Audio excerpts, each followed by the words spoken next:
Hi, this video is to educate the viewer and the audience what's hair transplant to hide the scar. And this client had basically a scalp lowering by excision.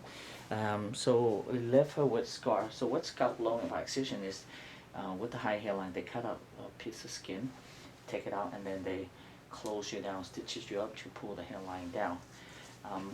That method is more archaic and it's a lot more traumatic, and you still need a hair transplant afterward to hide the scar. So it's and it has a lot of trauma, and you're gonna cause shock loss, and you see the hair start shedding behind it. Number one. Number two, you're gonna have permanent numbness. But the most and worst thing is to have a linear scar on your forehead, on your face. That's the worst thing for a woman. So I don't recommend that technique unless you just have such an advanced pattern and you trying to lower it. But even then, you can still get it done with a hair transplant.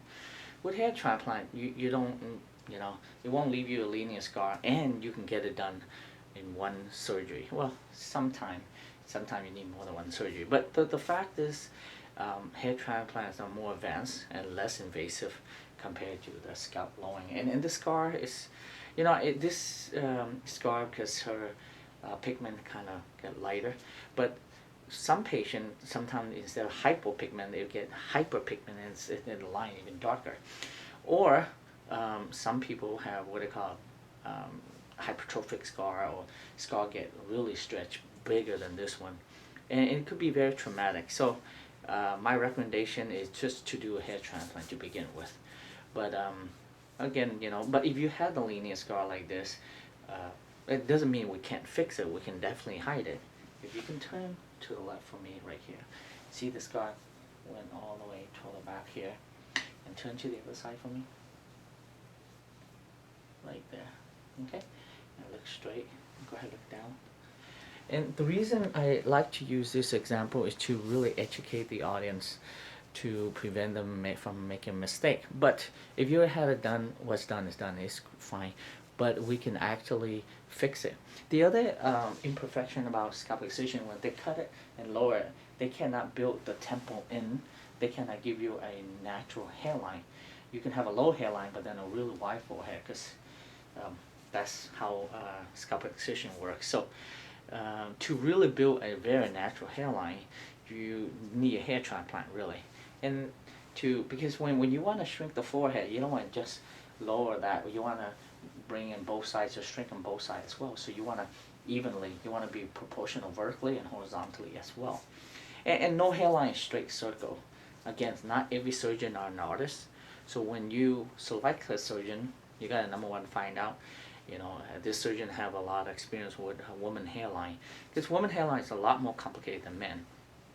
Number two, is again, when I mentioned it's an art for surgery, it's true. It's not just about density, because you want the hairline to look so natural that when you walk down the street or you sit in front of people, no one knows you have had surgery. And that's really most important, because the reason women wanted to lower the hairline is why, so they can wear the hair out. They can leave the hair down or pull the hair up and still, have a presentable hairline, not too big of a forehead. But if you do the scalp excision and then the linear scar is there, then you can't really pull your hair up. You're forced to put your hair down, and it defeats the purpose of doing a hairline lowering. So today we're going to attempt at least, I hope we can get 3,000 grafts on her, and then she probably need a second procedure, because its hair loss is so advanced toward the back on both sides that 3,000 might not cover everything, and she gonna need at least maybe up to 5,000 grafts, to tell you the truth. But let me see how many grafts we can get out. So I lower her hairline, and you see there's wave and zigzag and those stuff, and the temple I brought in quite a bit, and on both sides here. And then it's a curve and a flow. Overall, it looks like a circle, but it's not. You don't want to do like a straight circle. In a year time, hopefully she come back, and I can show the audience what hair transplant can do to hide the scar from the scalp lowering, and it will be a good change for her. Thank you.